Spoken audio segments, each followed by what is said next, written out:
That's why I don't have a boyfriend. Hi, I'm Cassidy. And I'm Carrie. And this is Coffee Conversations.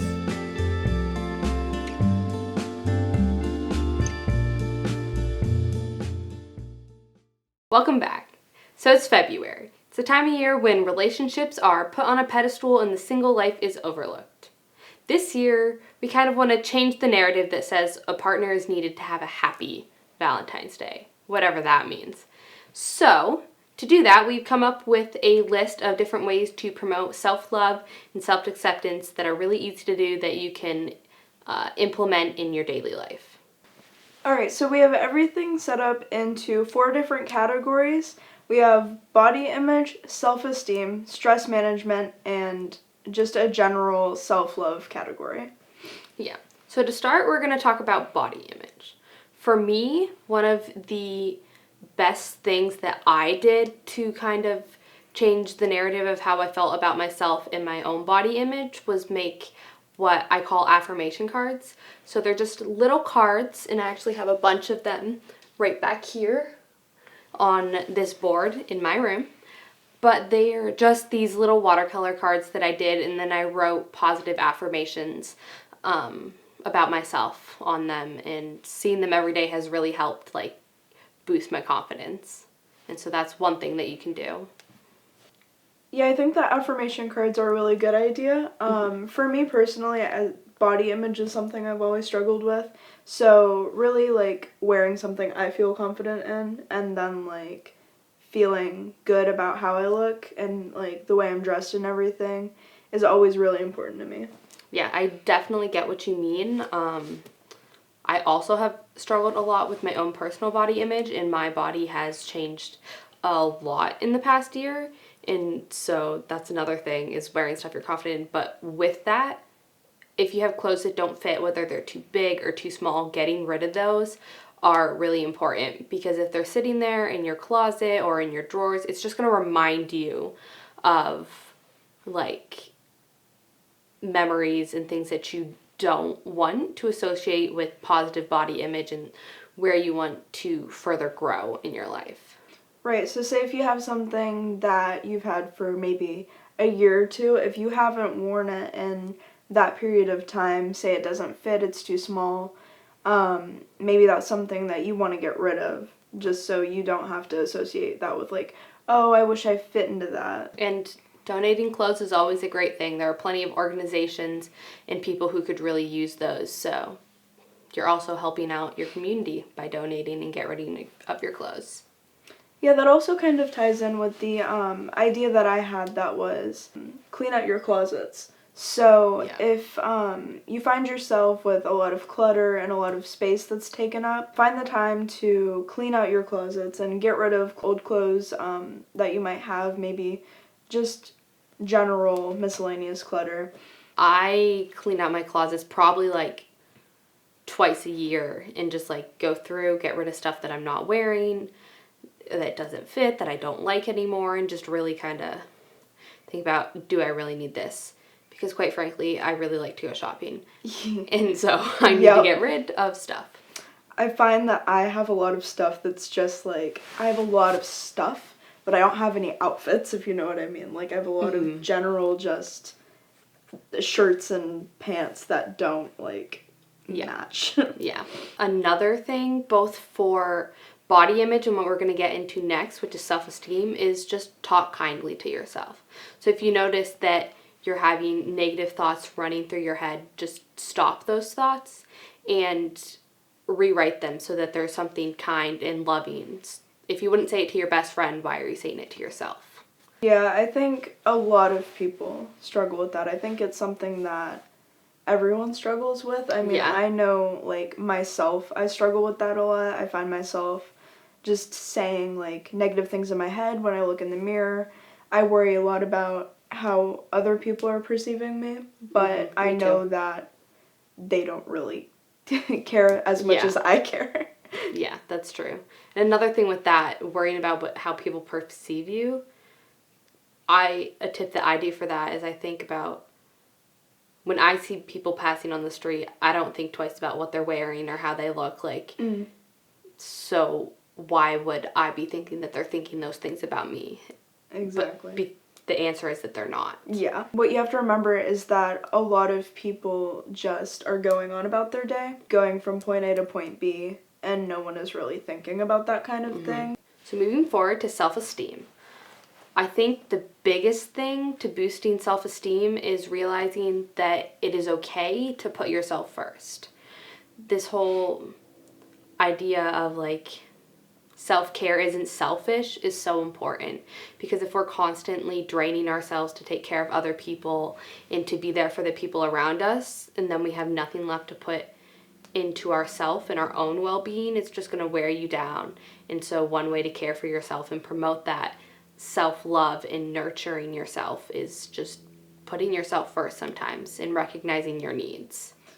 Yeah, I think a lot of people tend to feel guilty sometimes almost about like, Definitely. oh, I need to be less selfish, like I can't stop and take time for myself because I need to be taking care of someone else. Yeah. Or something like that. And it's not selfish to just take a breather, take a break, maybe just have a nice shower and do like an at-home spa day, which can be a really great way to promote self-care and self-love. Give yourself a manicure, a pedicure if you're into that.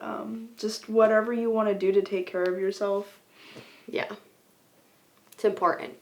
You're important. And taking care of yourself is also very important.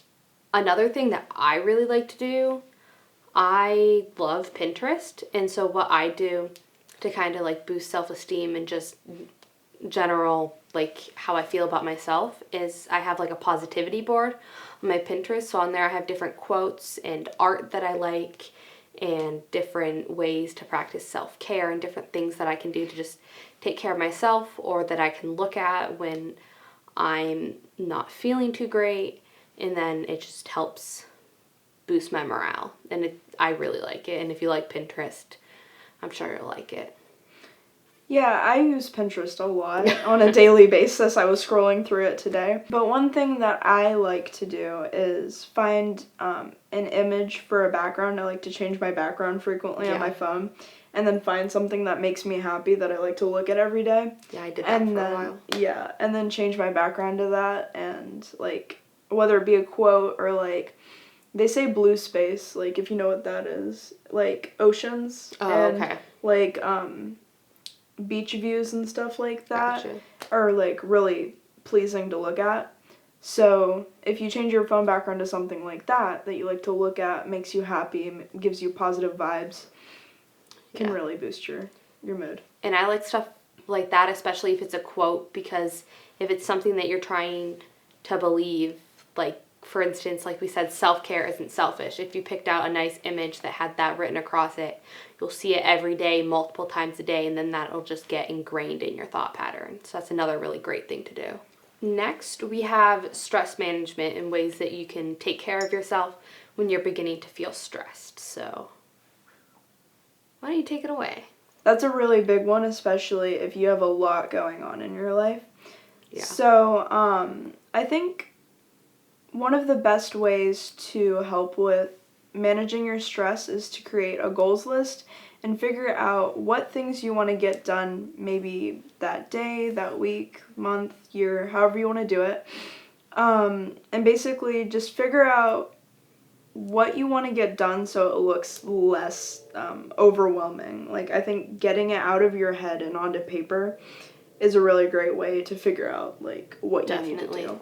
The biggest thing, at least for me, and I feel like for a lot of people, when you're feeling overwhelmed and stressed, is not knowing where to start to manage that stress. And making a list is a really great place because it puts everything down on paper or on your computer, whatever you're doing it on, and it makes it easy and tangible so that you can check it off a list. So it's a really great place to start. Yeah, and I think just making sure that whether it be your room or your car or whatever, making sure that for like cleaning wise, if that's one of your goals, just chunk it bit by bit so it's not so overwhelming. My room gets very messy very quickly. like, and I just have to make sure that every day I'm keeping up on it and not letting it get to that point of being overwhelming. Yeah. Because if it gets too bad, I get too overwhelmed, and then... Yeah. I do the same thing. I try and pick up my room a little bit each day.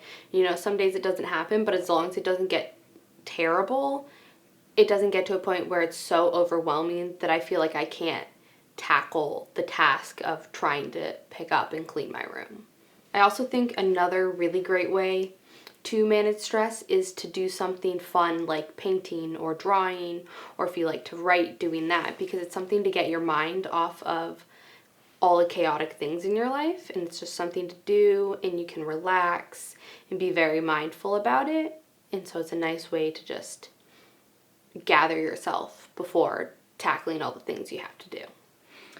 Yeah, I find myself drawing a lot. That's something that I like to do if I'm like stressed out or just bored in general. Like if I feel like I need something to do with my hands at the moment, like I'll just draw, listen to music while I'm drawing. Yeah, I like doing that, and painting. I really like to paint, and I've also picked up crocheting, which I guess that makes me a grandma, but that's okay.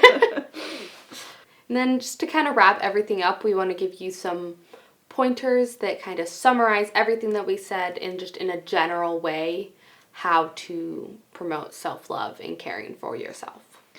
So the main ways to promote self-love are pay attention to your needs, put yourself first, and abolish the I have to earn it mentality. But most importantly, just do more of what makes you happy. Make sure to comment, like, and subscribe, and follow us on social media at Gannon Edge, and we'll see you next time.